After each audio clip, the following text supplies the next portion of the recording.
अस्सलाम वालेकुम, नमस्ते, सत श्री अकाल। कैसे हैं आप लोग? उम्मीद करती हूँ ठीक होंगे, खुश होंगे। मैं हूँ हाजिका अली और मेरे साथ हैं तारिक नियाजी।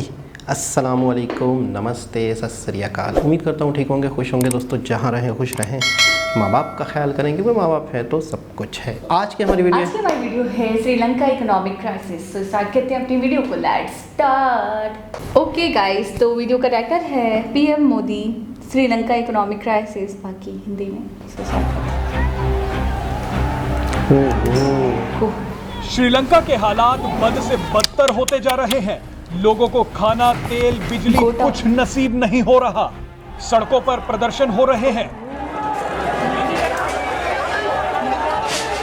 पूरे देश में आपातकाल लगाया जा चुका है। इस भयंकर तबाही के बीच श्रीलंका की सरकार लगातार भारत के संपर्क में है और अब तो श्रीलंका के विपक्षी नेता ने प्रधानमंत्री नरेंद्र मोदी से एक ऐसी गुहार लगाई है जिससे श्रीलंका के गंभीर हालातों का पता चलता है। श्रीलंका में विपक्ष के नेता सजित प्रेमदास ने प्रधानमंत्री नरेंद्र मोदी से आग्रह किया है कि जितना हो सके वो श्रीलंका की मदद करें। प्रेमदास ने पीएम मोदी से विनती की है कि कृपया हमारी मातृभूमि को बचाने में मदद कीजिए। आपको बता दें कि श्रीलंका में बिगड़ते हालातों को देखते हुए पीएम मोदी और विदेश मंत्री एस जयशंकर के बीच एक बड़ी बैठक हुई। इस बैठक में श्रीलंका के साथ साथ भारत के कुछ और पड़ोसी देशों में चल रही राजनीतिक उथल पुथल पर भी चर्चा हुई। हाल ही में श्रीलंका की यात्रा से वापस लौटे भारत के विदेश मंत्री एस जयशंकर ने प्रधानमंत्री मोदी को पूरे घटनाक्रम से अवगत कराया। भारत ने अब श्रीलंका को बचाने के लिए कमर कस ली है। भारत ने कुछ ऐसे बड़े कदम उठाए हैं जिससे श्रीलंका को चीन के चंगुल से बचाया जा सके। आपको याद दिला दें कि श्रीलंका की इस हालत के पीछे सबसे बड़ा हाथ तो चीन का ही है। इस समय भारत के लिए श्रीलंका में दो चुनौतियां सबसे बड़ी हैं। पहली ये कि श्रीलंका में चीन के विस्तार को रोका जाए और दूसरी चुनौती ये है कि श्रीलंका की बर्बाद हो चुकी अर्थव्यवस्था को जल्द ही जल्द पटरी पर वापस लाया जा सके। भारत ने इन्हीं दो चुनौतियों से निपटने के लिए काम शुरू भी कर दिया है। भारत सरकार ने श्रीलंका में रणनीतिक निवेश को बढ़ा दिया है। मोदी सरकार ने अपनी कूटनीति के जरिए श्रीलंका में कई बड़े प्रोजेक्ट्स अपने नाम कर लिए हैं। ये प्रोजेक्ट्स पहले चीन को मिलने वाले थे। इसका सबसे बड़ा उदाहरण है हाइब्रिड पावर प्रोजेक्ट, जो पहले चीन को मिलने वाला था लेकिन अब वो भारत को मिल चुका है। इसके अलावा भारत श्रीलंका में रणनीतिक रूप से महत्वपूर्ण एक पोर्ट सिटी का निर्माण भी कर रहा है। आपको जानकारी दे दें कि भारत द्वारा बनाई जा रही ये पोर्ट सिटी श्रीलंका के हम्बनटोटा बंदरगाह के पास है, जिसे चीन ने हथिया रखा है।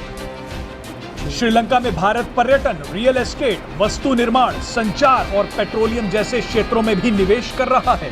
ये तो बात हुई रणनीतिक निवेश की। आपको जानकारी दे दें कि भारत श्रीलंका की अर्थव्यवस्था को भी मजबूत करना चाहता है। इसके लिए भारत ने सबसे पहले तो श्रीलंका को अनाज और तेल भेजा ताकि बिगड़ती हुई स्थिति को थोड़ा संभाला जा सके। भारत ने श्रीलंका को ईंधन, भोजन और दवाओं की खरीद के लिए 1.5 अरब डॉलर से अधिक की वित्तीय सहायता दी है। भारत चाहता है कि जल्द से जल्द श्रीलंका में हालात सामान्य हो जाएं और उसकी चीन पर निर्भरता कम हो जाए। भारत ये जानता है कि अगर पड़ोस में सब कुछ ठीक चल रहा है तो अपने घर में भी शांति बनी रहती है, और अगर पड़ोस में अशांति और अनिश्चितता का माहौल हो तो घर में भी चिंताएं बढ़ जाती हैं। Presenting B News app available.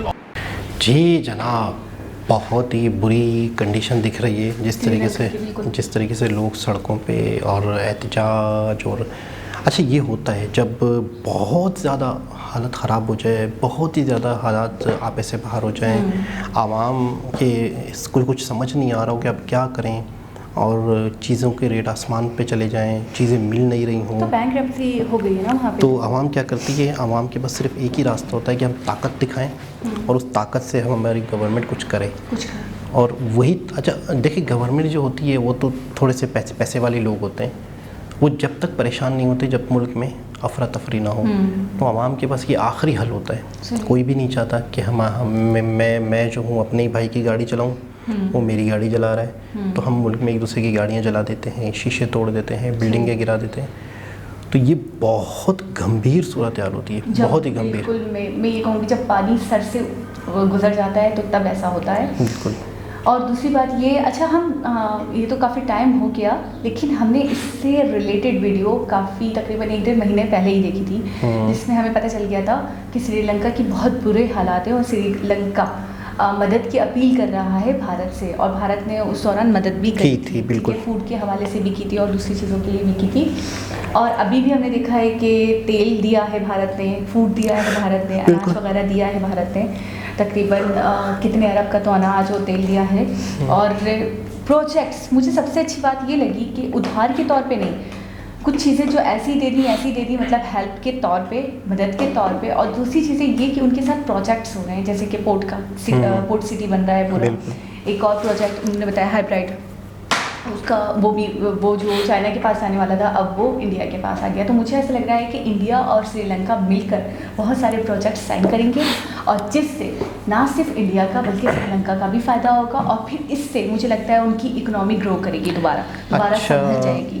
और जो भी अभी जो सूरत हाल है, जो भी गंभीरता दिख रही है हमें, जो भी मसले मसाइल दिख रहे हैं, इसके ऊपर काबू पा लिया जाएगा। हाँ, टाइम लगेगा, ये ऐसा नहीं है कि 1-2 दिन में सेट हो जाएगा सब कुछ, 1-2 हफ्ते में सेट हो जाएगा सब कुछ, टाइम यकीनन लगेगा। लेकिन टाइम के बाद मुझे ऐसा लग रहा है, पता नहीं क्यों मुझे मेरा दिल कहता है कि इंडिया, भारत श्रीलंका को अकेला नहीं छोड़ने वाला। बहुत खूबसूरत बात करी उन्होंने कि अगर बराबर वाले घर में आग लगी हो तो आप भी सुकून से, आप भी इत्मीनान से, आप भी आराम से नहीं बैठ सकते, आप भी चिंतित हो जाते हो, आप भी परेशानी में मुब्तला हो जाते हो कि ये आग हमारे घर में ना लग जाए, हमारे यहाँ कोई फसाद या कोई मसले मसाइल ना हो जाए। क्योंकि आसपास जितने भी कंट्री हैं उसमें सबसे जो मजबूत है इस वक्त इंडिया ही है, तो उनकी भी जो आवाज़ है वो इंडिया की तरफ ही जा रही है। अच्छा, ये हालात आने की वजह, ये हालात पैदा होने की, मैं आपको 2 चीज़ें बताता हूँ।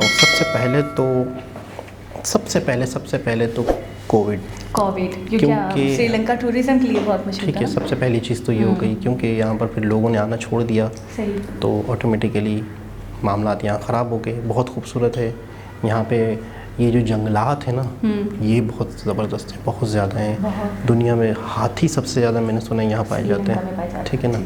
अच्छा, एक चीज़ है, मैं कहता हूँ किसी भी मुल्क में जो भी गवर्नमेंट बने उसे कम से कम 70-80% आवाम का एतमाद हो, ठीक है। अगर ये चीज़ नहीं होती तो फिर क्या होता है पता है, डगमगाने लग जाती है वो। फिर होता है क्या है, गवर्नमेंट तो बनती है लेकिन वो उस तरीके से काम नहीं कर पाती है। हाँ, वो क्यों काम कर नहीं पाती, काम क्यों नहीं कर पाती?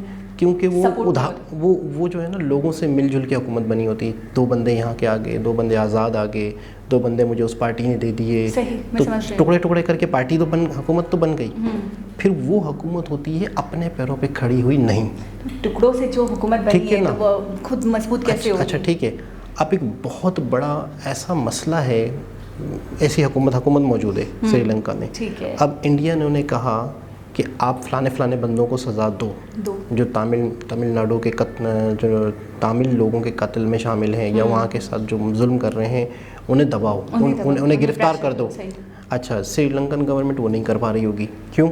क्योंकि वो हुकूमत जो टुकड़ों में खड़ी हुई हो तो वो बहुत सारे स्टैंड नहीं ले पा रही होती। तो ये बहुत ख़तरनाक सूरत हाल होती है, बहुत ख़तरनाक सूरत हाल होती है किसी मुल्क की तरक्की को रोकने के लिए। अच्छा, यही खुश नसीबी इंडिया में थी। मोदी जी की गवर्नमेंट आई तो एक बहुत बड़ी अक्सरियत के साथ आई। अच्छा, मैंने मोदी जी के लिए मैं एक बात कहूँगी, मैंने बहुत सारे, कभी सिनेमाज़ में हमने लोगों को देख लिया, कभी रोड पे हमने किसी का इंटरव्यू लेते हुए देख लिया, कभी हमने बड़े डायरेक्टर्स को देख लिया, कभी हमने किसी एक्टर को देख लिया। मैंने कहीं पे भी किसी को भी देखा हो, उसके अपने पर्सनल मामला, वो हिंदू है, वो मुस्लिम है, वो सिख है, वो ईसाई है, वो सारी बात परे दिगर है, लेकिन मैं एक बात ये कहूँगी कि हर कोई, मैं जिस के मुंह से सुना वो मोदी जी के हक में ही था। बिल्कुल। वो उनकी सत्ता से, उनकी हुकूमत से, उनकी सरकार से कहीं ना कहीं मुझे मुतमईन नहीं दिखा। कभी मैंने ये नहीं देखा कि किसी के मुंह से आहुजारी निकल रही हो, किसी के मुंह से बहुत ज़्यादा मतलब दुख अंदेश बातें निकल रही हो, तकलीफ दे बातें निकल रही हो कि जी मोदी जी की हुकूमत में तो ये हुआ, हमें ये नहीं मिला, हमें वो नहीं मिला, हमें। अच्छा, पता है आपको एक और चीज़ आप मिस कर गए, जब हुकूमत कोई भी हुकूमत, कोई भी सरकार लगकर काम जब करती है जब वो डाइवर्ट ना हो।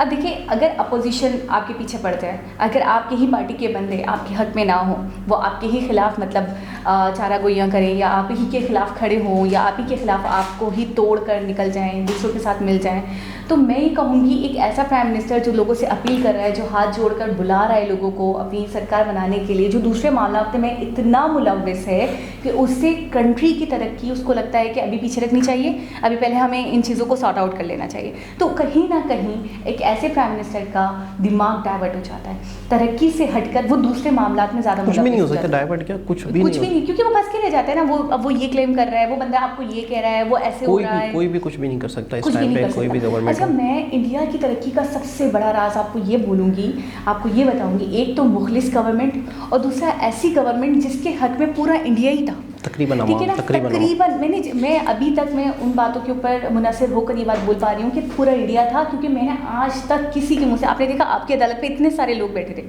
सब के सब जो भी अपनी बातें कर रहे थे, जो भी चीज़ें बता रहे थे, बयान कर रहे थे, उससे ये जाहिर नहीं हो रहा था कि वो मोदी जी के हक में नहीं है या वो उनको बिल्कुल डिसलाइक करते हैं, वो चाहते नहीं कि वो सत्ता में आए। जब वो सत्ता में नहीं आए थे, जब वो प्राइम मिनिस्टर नहीं बने थे, अच्छा जब मिनिस्टर बन गए उसके बाद भी हमने बहुत सारे इंटरव्यूज़ देखे लोगों के, बहुत सारी चीज़ें देखी, तो उसमें भी लोग उससे ज़्यादा सेटिस्फाइड उस वक्त उन्होंने क्या काम करके ही नहीं दिखाया था, वो तो सीएम थे उस वक्त। बाद में तो लोग और ज़्यादा मुतमईन दिखे और ज़्यादा कॉन्फिडेंट। अच्छा, जिसके मुंह से सुने वो यही कहता है कि अभी जो पावर में हैं, अभी जो इनकी सरकार है, नेक्स्ट भी इन्हीं की होनी चाहिए, हमें इन्होंने इतना खुश किया, इतना सेटिस्फाइड किया कि हम चाहते ही नहीं कि चेंज हो। अच्छा, आपको पता है पाकिस्तान में जब भी गवर्नमेंट बनी है, पहले तो सबसे पहले तो 5 साल बड़ी मुश्किल से करती है वो।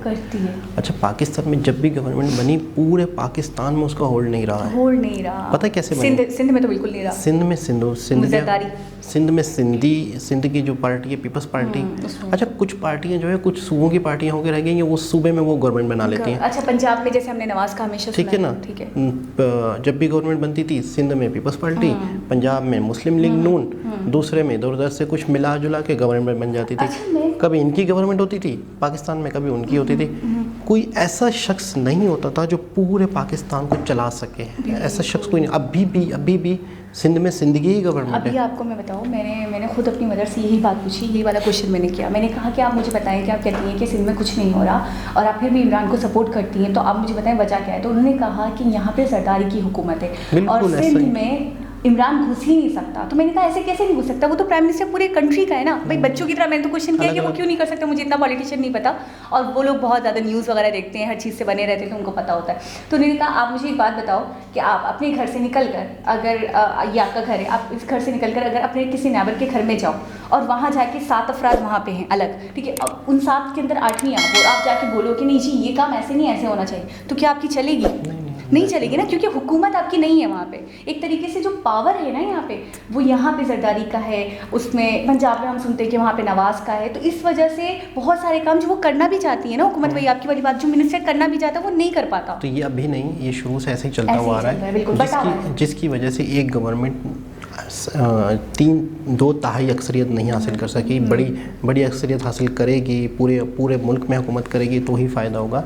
और बात हो रही थी श्रीलंका के हवाले से, श्रीलंका में बहुत ही बुरे हालात, बहुत ही बुरी कंडीशन, और एक हमने पिछली वीडियोस में भी एक जिक्र किया था कि श्रीलंका की कंडीशन देखते हुए पाकिस्तान को सबक सीखना चाहिए। पाकिस्तान को चाइना के हवाले से या चाइना की जो पॉलिसियाँ हैं किस तरीके से दूसरों के कंट्रीज़ का इंफ्रास्ट्रक्चर ख़राब कर देती हैं, या किस तरीके से जिस तरीके से निशाना बनाया ना उन्होंने टारगेट किया, ये मैं कहता हूँ मुझे ऐसा लगता है नेक्स्ट टारगेट यकीनन पाकिस्तान सीखना चाहिए। और वैसे पाकिस्तान लेना चाहिए, हमें थोड़ा ना थोड़ा कहीं ना कहीं दिल के अंदर, दिमाग के अंदर ये बिठा के रखना चाहिए कि इन्होंने श्रीलंका के साथ ऐसा किया तो ये हमें भी यूज़ करेंगे। तो ये पाकिस्तानियों को सोचना चाहिए। एक लेटेस्ट अपडेट, दुआ करते हैं श्रीलंका इन हालात से जल्द बिल्कुल और उम्मीद है कि इंडिया ने स्टैंड लेना शुरू कर दिया है। इंडिया पे पूरा भरोसा है। तो दोबारा किसी और वीडियो से आपसे मुलाकात होगी, जब तक के लिए अल्लाह हाफ़िज़।